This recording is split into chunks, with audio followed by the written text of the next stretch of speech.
Hi, everybody. Ed Hi, Krista. from the Krista and Ed Show, and we'd like to welcome our newest guest, Alaine Bradbury. Welcome. And Hi. Alaine hails from Manchester, UK, and has spent the better part of, I guess, 8 or 9 years in property management and investments.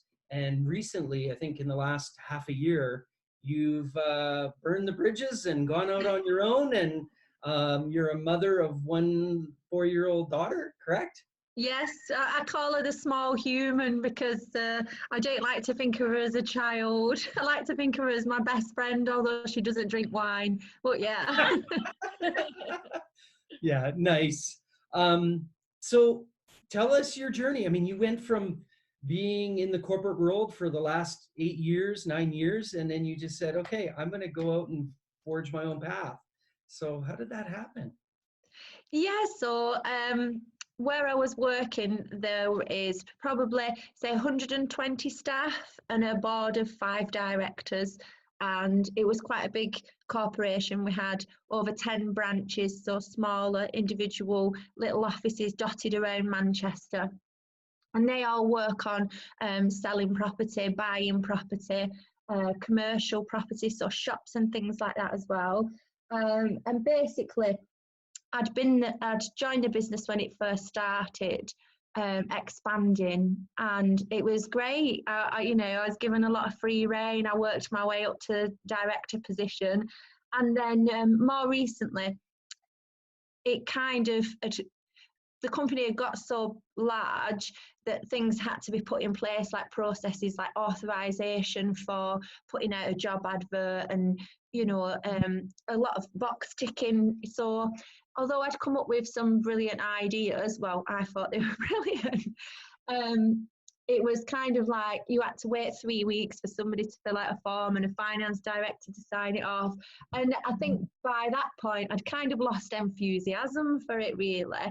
And I thought, well, actually, a lot of the clients that I had work with me not only because of the company brand, but because of the service that I give them. So I thought, well, if I can still provide that service under my own banner, what's to kind of stop me doing it? So yeah, I left employment in July last year, kind of flew the nest. Yeah. So I know we talked about this before we actually hit record, but I want to briefly touch on it again about the fact that you made a decision and you did go out on your own. So that is a scary thing to do, isn't it? It is, yeah, it is. I was quite frightened about it. I think I'd had the idea in my mind for probably about 12 months before I decided that I was going to actually do it. And it was in January of last year. I'd taken a holiday up to Scotland. Scotland's beautiful, very barren, and it snowed a lot, and we didn't have any Wi-Fi for the whole weekend. And I thought I'll allow myself this space and time to really think, Yeah. well, am I just going to get another job, or am I going to do this? And what are the pros and cons? And yeah, when I'd come back, I decided that's what I was going to do, and I handed in my notice at work. And it's been 6 months. So how's it going so far? Are like I feel like I can tell by the look in your eyes that it's good. It was a good decision for you. The Yes. fact that you even reached out to us to come on the podcast, I'm assuming that you're focusing and you want to get your message out there of what you're doing. Yeah, it's going really well. I think when you think about it before you get started, you think like, I need a business plan, and I need to set up this website, and I need to do this and do that. And for me, because I'd come from a corporate background, that thought pattern was in my mind. Before you launch a product, you need to get all these things in place. And I just thought to myself, I'm not going to spend 6 months doing that. I'm just going to go out and do the job and do it as I go. So actually, it's been really good. I've got a few clients, I'm not making millions and millions of pounds, but that's not what it's about for me. For me, it's about like helping people, being a service.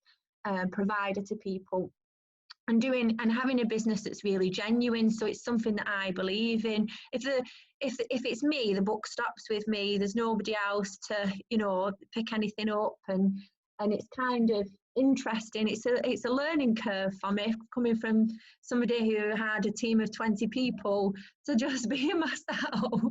I'm like, oh, there's nobody to make a brew. I'm like, oh, okay.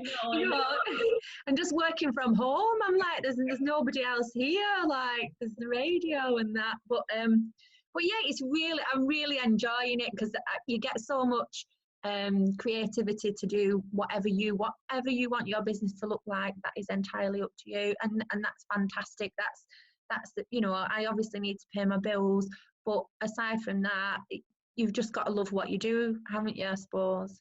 Yeah. So Alaine, can you just walk me through what types of services you do offer to your clients and what that looks like? Yeah, so I'm a property investor myself. I invest in UK property. I have a few that I rent out, and I also do what we call flipping. So buy them, do them up, and then sell them on later on. The service packages that I offer, I have one that's a coaching model, so a bit of a mentor program for somebody who's a bit more DIY and hands-on. So we'll work out a strategy, set some goals, and do a bit of homework when they're not with me. So I'll work on that basis for people who want to learn more and be hands-on. And then I also offer a servicing package, which includes property sourcing. So for people who have quite serious careers, they already have their jobs, they don't have time to go out and view houses and put offers in and negotiate sales. They don't have time to, you know, oversee a big project of refurbishment and stuff like that. So I offer that a more hands-off experience as well. So I'm kind of meeting both ends of the market, really. That's amazing. Nice. I love it. Well, I got to tell you, it's interesting because one of I think the ingredients to success is to just do it, right? A lot of people obsess on, they'll spend a year, you know, being in their corporate job and tooling a logo and tweaking and making something, all work on a website, and they get busy being busy and not just executing. So it's great to hear that you're like, okay, I'm going to do this. And then as I'm going, I'll you know, start to implement the other things that you need, as opposed to just spending time thinking about it. Do you know what I mean? Yeah, for sure. I think taking action and implementing is way more valuable than doing all the stuff beforehand, because, and I've learned this myself, you know, the market really essentially will tell you what they want. We get stuck in our heads, and we might spend a lot of time and money on things that actually are going to need to change later. So I'm a big, you know, believer in that. Like, just launch it and then you figure it out later, right? Yeah, the worst thing that I could think to do would be to come up with, you know, some packages and some logos and branding, and spend a lot of money on, you know, creating this website, because I had an idea and people didn't like it. So I was like, well, let's just get started, and then, you know, see what the demand is like. So originally I'd said I was only just going to do sourcing and buying properties for people, but I just got contacted by so many people saying, you know, I really want to buy a house, but I don't know where to start. And they wanted to know where the networking groups were, what a solicitor would cost, how could they raise finance to get a mortgage. And I was like, well, you know, I keep telling people. And I'm like, oh, people must want to know this. They must want help with this. So I was like, okay, I can do that. That's fine. Yeah, no, that's awesome. Yeah. Well, I love that you stepped into it, and I'm like inspired by your courage to do it, especially, you know, as a mom. When I left the world, that's kind of what I did. I started working from home, and at the time, I'm no longer doing it, but I started an online women's clothing boutique. I knew nothing about e-commerce. I knew nothing about clothing. In fact, I wear my pajamas most of the time. Like, I'm not, I like No, I don't believe that. I don't believe it. You always look so fashionable and great. How is that? No, that's just social media. That's not real. But for me, it was, you know, I was going through this discovery of myself. Now, you know, I'm a mom. My confidence is still there, but it's different, right? Like my body's changed, all that kind of stuff. And at the time for me, it was, you know, clothing was universal language with women. So it was like, how do I feel good and help other people feel good? And, you know, I just did it. And there was so much fear, but I learned so much throughout it. And I believe that, you know, everything happens for a reason, and any journey or road you go down is preparing you for what's coming next. So I always admire people who take that leap. And it's funny, and sometimes, you know, it's when you're doing an interview, the before or the after, when you're not recording, sometimes has the real nuggets of gold. And there was something you said that I just wanted to bring up so that we could discuss it. Like when you started your introduction, you're like, look, what's the worst that could happen? I'll go get a job. I'll go back to the corporate world. A lot of people are so afraid of that. They're like, okay, I'm comfortable. I'm doing what I'm doing. It's predictable. And that whole idea of going out on their own, there's just like this huge fear. There's this huge question mark. They can't even describe it. And so, Yeah. you know, I've heard many people say before, it's okay, I'm going to ask you a question. What's the worst thing that could happen? Oh, I could go back to work. Well, what's the worst thing that could happen from that? Like breaking it down, and all of a sudden you're like, well, nothing really. Nothing really. Yeah. You're going for your dreams and going where you want to go and chart your own path. But so many people are afraid of that. And so when we were talking, you was like, well, I'll just go back to work. Like I can, or find something that fulfills you and that you can learn more about your industry. And it was great to hear that, because a lot of people don't think in that mindset. You know, I also always think about regret, right? And I know I've heard this, I've had a lot of great mentors in my life as well. But when you're, you know, 90 years old and looking back on your life, you're not going to regret the chances that you took and the things that you tried. Do you know what I mean? You're going to regret not doing it. So if there's anything inside of you that's pushing you, I think you have an obligation to do it and try it. So I already like you. Why don't you come into Canada? And a glass of wine. I think the thing for me that kind of the process that I went through was well, what's the worst thing that could happen? And it was like, well, you know, if I have to move in with my mum for a bit, that's all right. And, you know, if we have to eat beans, you know, 3 nights a week or whatever, then that's fine as well.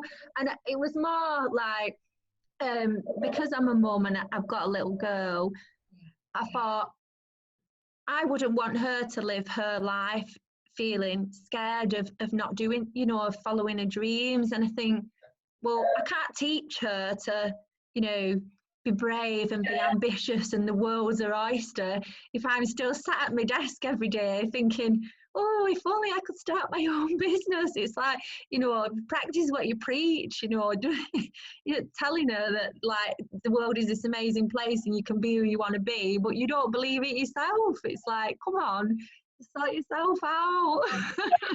You know what? That is such a great message and way to look at it. When you're saying it, I'm like, oh my gosh, yes. And I think subconsciously, I went through a lot of that too. I think when you become a mom or a parent, right, there's this new found like warrior inside of you, right? And it's like, you have to pave the way. Yeah, it anchors your why, right? So yeah. I love it. So if you could give us a takeaway from this last 6 months. So if let's say our viewers are listening and they're like, okay, and we know we've had feedback where people have decided from listening to our podcast, like they started a business, what would be something that you would love to share? Like it could be, you know, a challenge or something that really rewarding. What would you say if you have something to tell us? I would say one of the things that I overcame, or one of the reasons why I didn't do it sooner, is because I was worried what people would think about me. I was worried of other people's opinions. And when you start sharing with friends and family, they go, oh, that's risky, or, oh, you know, you need to pay your mortgage, you know, you've got a little girl, you should be think maybe in a few years' time. And lots of people will tend to say things that will put you off. So I think for me, it was listen to them, but you still need to do what you think is the right thing to do. And actually, when you go out there and you are self-employed, you're putting yourself out there. Your business is yours. It's so personal to you. And if anybody's like a bit of a naysayer or a bit negative about it, you're like, well, why don't you like it? So I think I've actually learned to not take anything so personally, other people's opinions. And that's been a learning journey for me, because I've always been like a bit of a people pleaser, and sometimes I think you can spend so much time looking at your competition or looking at what other people are doing, and think, oh, I wish I could do that, I wish I could do this, and you don't. It's like, with all that energy, just put it into getting started and just do it. You know, even if it doesn't work, it's all right. It's not the end of the world if it doesn't work. You know, you can try again and try again. You know, I know exactly what you're talking about, and we still go through that sometimes, right? And that's why I think it's so important to find your tribe or connect with like-minded people and be able to keep the relationships almost separate. Because I know for me, at first, I just wanted to vomit all my ideas and everything over everybody, anybody who would listen. Even if it was like my mom and she doesn't even care what I'm talking about, because she's not even looking at me while I'm saying it. And then I'd be hurt because I'm like, why is this not exciting to you, right? But what I want to categorize and kind of keep those in different buckets, where it's like, you know what, you're in a different place, right? Like 5 years ago, your mindset might not have been that way either, and you might have looked at other people the same and said, well, you know, are you sure, right? But that's their life. I just want to say this real quick. I saw this meme recently, and it just like makes me laugh so hard, because it's a picture and it says like, whenever someone gets a job and they announce it on Facebook, there's like 800 likes and everybody loves it and they're so excited and they congratulate you. But as soon as you post that you started a new business, it's like crickets. 3 people like it, right? Because everyone's like, oh no, you're gonna fail, you know. But a lot of times, you know, it's their own fears, or it's just not necessarily for them, because it is risky. Like, entrepreneurs are the people that change the world. There's not one thing in this room that you can look at around you that was not created by somebody who had a vision and people told them they were crazy. Absolutely. Right? So and the funny part about it is, it's typically your closest friends and family. It's, do you know what I mean? A lot of people don't like change, so it's like the status quo is the status quo, and when you decide to change and to elevate and take a new direction, I think a bit more resistant to it. I also think I've learned that, you know, their concerns are valid. Like, they care about you, so they want to protect you in the way they think they know how, right? But in finding your tribe and connecting with people, I know for me, being online has been a huge lifesaver for me, in the sense of I can still hang out with my girlfriends, I can still hang out with, you know, my family, but I can also connect with other people all over the world. And be like, oh my gosh, okay, we're like talking about the same thing and we get it without even having to explain it, even as perfect strangers, you know? It's amazing. So we always like to ask all of our guests if you could pick one thing, what would be your biggest superpower? My biggest superpower, this is going to be a bit strange. Do I need a glass of wine? Do I need a glass of wine? I would say is the fact that I can bring emotion into something that in the past hasn't had an emotion associated with it. So property investment, it's about numbers, how much you put in, how much you get out. You know, the properties are big purchases in people's lives, so they want to know everything down to the T, and the numbers stack up and all that type of thing. And as I am good with numbers, you know, my numbers always work, but it's the emotional side of it. So I can go to a house and I can think, would my mum live here? Do I love this place? Can I imagine a family growing up here? You know, all those types of things that I will kind of add on, as well as the finances, I think do make a really big difference, because I'm thinking about the people that are going to live there, you know, the future of the property, and also people's reasons why. So when people are buying investment properties, it's because generally they want to leave their job, or they're doing it for the pension, or they're you know, investing for the children's future. So it's like everybody's background reason and emotions. I think I'm quite emotionally intelligent at tapping into that with people. But I ask a lot of questions though, so sometimes people can find it intrusive or a bit nosy. But I generally like, they feel like they're being interviewed. I'm like, oh, why do you want to do that? Yeah, but why? But why? That's awesome. I think that's a great superpower to have, right? And that's how you build strong relationships as well. And in your industry too, you know, like, yeah, if you build those relationships, then I would imagine then you get referrals and people keep coming back to you. And not everybody has that, right? Yeah. That talent. So that's a great one. And to attach That's emotion really to one. it. Yeah. I heard somebody talk once about, it was a sales training or something I was listening to, and they're talking about that with car salesmen, right? Like the guy who walks up to you in the parking lot and is like, hey, you looking for a car? Oh, let me show you this one, versus the guy who's like, hey, tell me about yourself. Do you have kids? You know, where do you live? Do you like road trips? All that, and actually listens to the client to figure out their needs. There's a big difference in the percentage of what you're closing in a sale as well, you know? Not that it's about the transaction, but it's like property is a huge investment. So yeah, and be able to anchor some emotion into it, and all of the, you know, positive things that can come from buying that property is awesome, right? Yeah. So for our listeners, if they're wanting to invest in property in the UK, what would be the best way to get a hold of them, or hold of you? Well, my most popular form of contact is actually my Instagram page. So it's Alaine_property queen, and that's where I find most of the property community live for me, and we interact with each other on a regular basis on there.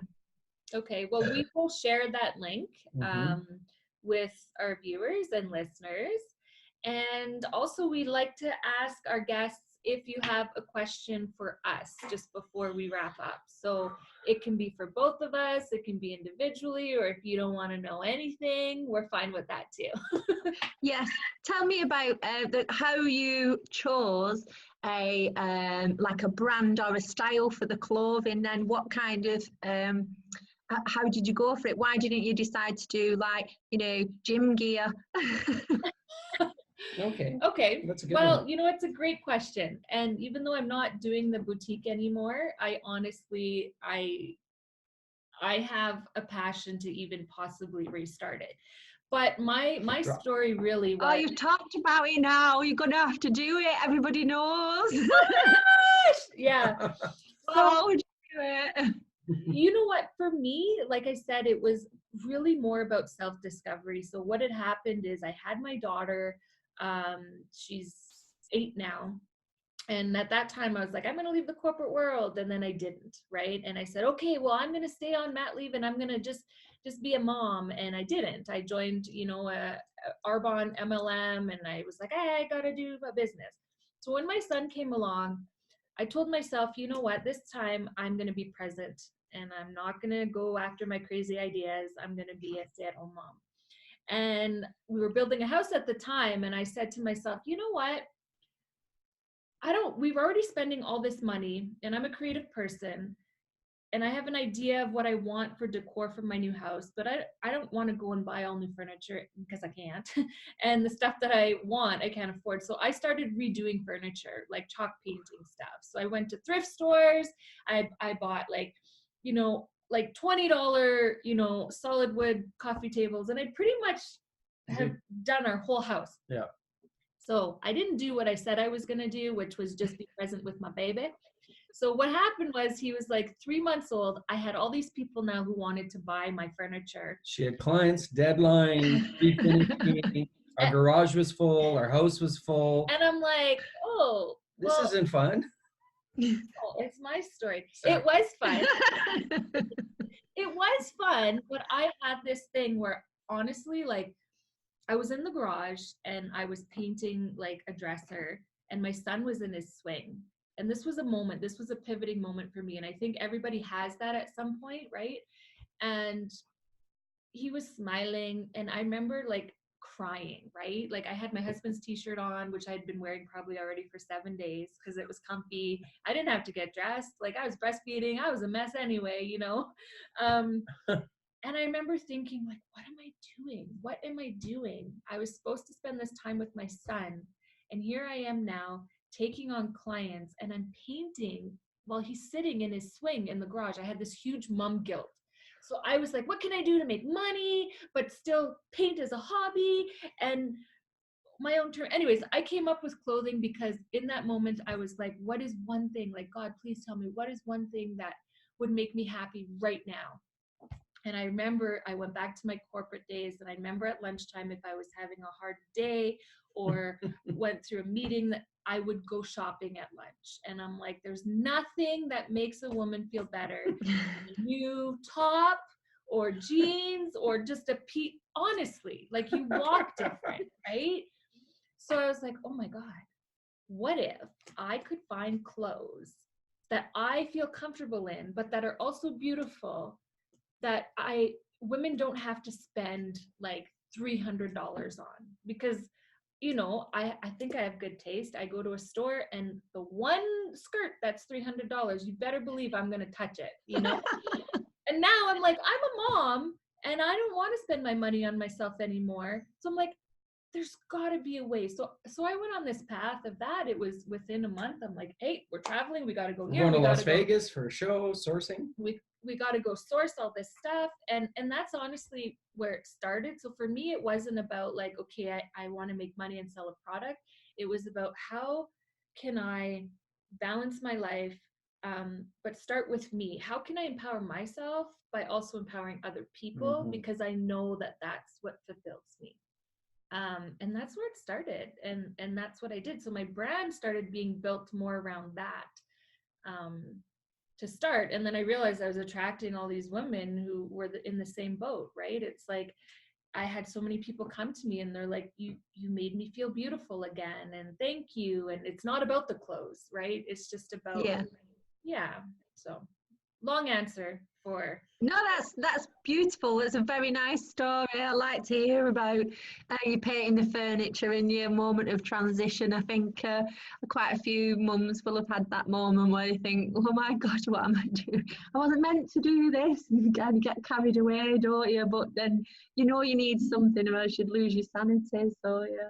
Well, and I think as a creative person too, right? Not everybody is, but I'm creative, but also very like thinker, and you know, like, you probably can relate to this. It's like you need that something to keep you going and to scratch that itch, you know? Yeah.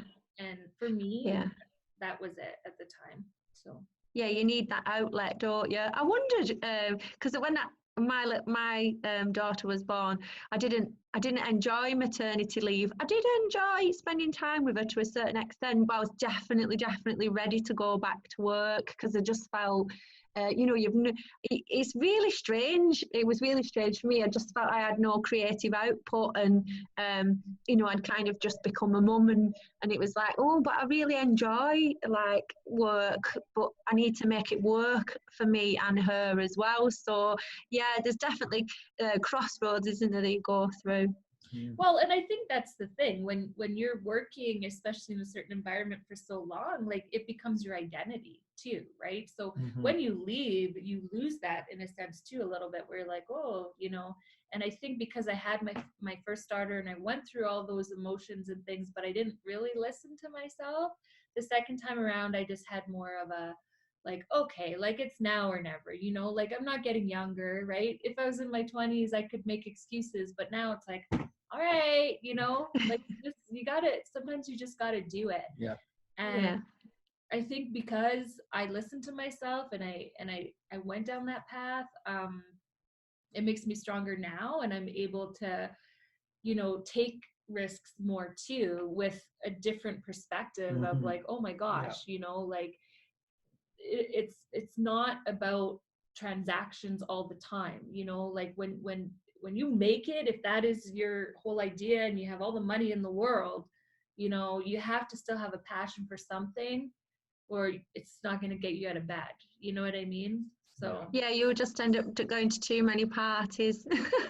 exactly. That won't be good in the long run. No, like a permanent hangover. That's right. Yeah. Well, thank you so much for being on our show. Yes. I can tell intuitively from the things that we've talked about, you're on the right path, Yes. and you're all doing it from your instincts. And I think you need to trust your gut, because you're navigating in the right way, I think. Yes, thank you so much for having me. I've had a really nice time. Thank you. Thank Take care. you.